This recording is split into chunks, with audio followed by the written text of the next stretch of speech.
మీరు చూశారు 175 గెలుస్తా ఉంటున్నాడు. 85 మంది ఎమ్మెల్యేలు మార్చాడు. ఇప్పుడు ఆ లిస్ట్ అర్థం కాకుండా కిందన పైన ఎక్సర్సైజ్ చేస్తున్నాడు. గందరగోళంలో పడిపోయాడు. ఎవడెక్కడ పోటీ చేస్తారో ఎవరెక్కడ పారిపోతారో ఆయనకే తెలియదు.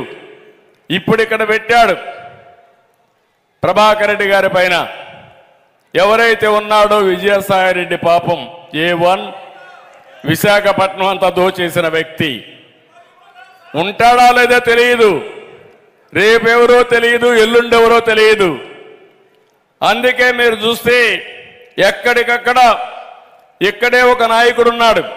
మొన్నటి వరకు ఎగిరిగిరి పడ్డాడు ఇక్కడ నెల్లూరు నడివీధుల్లో. అవునా కాదా అని మిమ్మల్ని అడుగుతున్నా.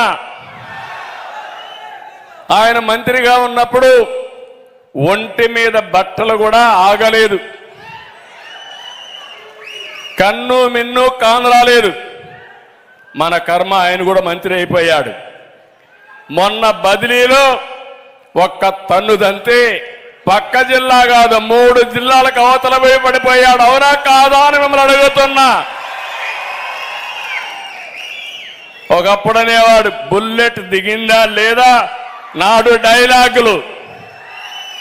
ఇప్పుడు బుల్లెట్ కరెక్ట్ గా దిగింది. అవునా కాదా? రేపు దిగుతుంది. పల్నాడులో బుల్లెట్ కరెక్ట్ గా దిగి మళ్ళీ తిరుగు తప్పాలలో ఎక్కడికి వస్తాడు? ఎక్కడికి వస్తాడు?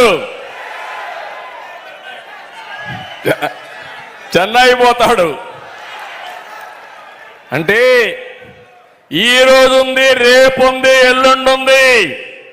ఖబర్దార్ జాగ్రత్తగా ఉండమని వైఎస్ఆర్ నాయకుల్ని హెచ్చరిస్తున్నా. 6 మంది ఎంపీలు